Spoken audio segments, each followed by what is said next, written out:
ദൈവത്തിന് സ്തോത്രം. പ്രഭാതവന്ദനം. മത്തായി 25:28-29. ആ താലന്ത് അവന്റെ പക്കൽ നിന്ന് എടുത്ത് 10 താലന്ത് ഉള്ളവന് കൊടുപ്പീൻ. അങ്ങനെ ഉള്ളവന് ഏവന് ലഭിക്കും, അവന് സമൃദ്ധിയും ഉണ്ടാകും. ഇല്ലാത്തവനോട് ഉള്ളതും കൂടെ എടുത്തു കളയും. മത്തായി 25:14-30 വരെ യേശു പറഞ്ഞ താലന്തുകളുടെ ഉപമയാണ്. ഈ ഉപമയുടെ അവസാനം വന്ന 2 വാക്യങ്ങളാണ് ഞാൻ വായിച്ചത്. പുറമേ നോക്കുമ്പോൾ ഇത് കഠിനമായ വചനമായി തോന്നാം, എന്നാൽ ഇതിനു പിന്നിൽ ആത്മീയമായ ഒരു വലിയ സത്യം ഒളിഞ്ഞിരിക്കുന്നു. താലന്ത് എന്നത് വെറും പണമല്ല. ദൈവം നമുക്ക് നൽകിയ കഴിവുകൾ, സമയം, അവസരങ്ങൾ, ആരോഗ്യവും ബുദ്ധിയും, ആത്മീയ വരങ്ങൾ, സുവിശേഷത്തെക്കുറിച്ചുള്ള അറിവ്, ഇവയെല്ലാം താലന്തുകളാണ്. ദൈവം എല്ലാവർക്കും ഒരേ അളവിൽ നൽകുന്നില്ല, പക്ഷേ എല്ലാവർക്കും എന്തെങ്കിലും നൽകുന്നുണ്ട്. നമുക്ക് കിട്ടിയതുകൊണ്ട് നാം എന്ത് ചെയ്യുന്നു എന്നതാണ്. ഒരു താലന്ത് കിട്ടിയ ദാസൻ അത് വ്യാപാരം ചെയ്തില്ല, അവൻ അത് മറച്ചു വെച്ചു. പുറമേ നോക്കിയാൽ അവൻ സുരക്ഷിതനായി തോന്നും. ദൈവത്തിന്റെ കാഴ്ചയിൽ ദൈവം കൊടുത്ത കഴിവുകൾ അവൻ ഉപയോഗിക്കാതെ അവഗണിച്ചു. ദൈവം നമ്മിൽ നിന്നും ഫലം പ്രതീക്ഷിക്കുന്നു. അല്പത്തിൽ വിശ്വസ്തനായവരെയാണ് ദൈവം അന്വേഷിക്കുന്നത്. ഉള്ളവന് കൊടുക്കൂ എന്ന് പറഞ്ഞാൽ ഇത് അനീതിയല്ല, ഇത് ആത്മീയ നിയമമാണ്.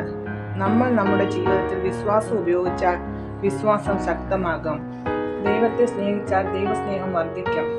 ദൈവത്തെ അടുത്തറിയാൻ തുടങ്ങിയാൽ വാതിലുകൾ തുറക്കും. പ്രാർത്ഥിക്കുന്നവരുടെ പ്രാർത്ഥനാ ജീവിതം വളരും. വചനം വായിക്കുന്നവർക്ക് വചനം കൂടുതൽ തുറന്നു ലഭിക്കും. ആത്മീയ ജീവിതത്തിൽ നിശ്ചലത എന്നൊന്നില്ല. ഒന്നുകിൽ വളർച്ച, അല്ലെങ്കിൽ ക്ഷയിക്കുക. ഇല്ലാത്തവരിൽ നിന്ന് ഉള്ളതും കൂടെ എടുത്തു കളയുമെന്നാണ് പറഞ്ഞിരിക്കുന്നത്.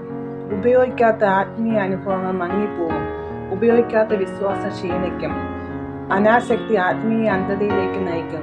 ഒരു കാലത്ത് ആവേശത്തോടെ ദൈവത്തെ സ്നേഹിച്ചവർ ഇന്ന് ദൈവത്തിൽ നിന്ന് ദൂരെയാണെങ്കിൽ അത് ഒരു ദിവസം കൊണ്ടല്ല, പതിയെ ഉപയോഗിക്കാതെ പോയത് കൊണ്ടാണ്. ഇന്ന് എന്നെ കേൾക്കുന്ന പ്രിയരെ, ദൈവരാജ്യത്ത് സുരക്ഷിതമായി ജീവിക്കുക എന്നതല്ല വിജയത്തിന്റെ രഹസ്യം, ഫലമുണ്ടാക്കുന്ന ജീവിതമാണ്. നമ്മുടെ ജീവിതത്തിൽ ദൈവം തന്ന അനുഗ്രഹങ്ങൾ മറച്ചു വെക്കരുത്.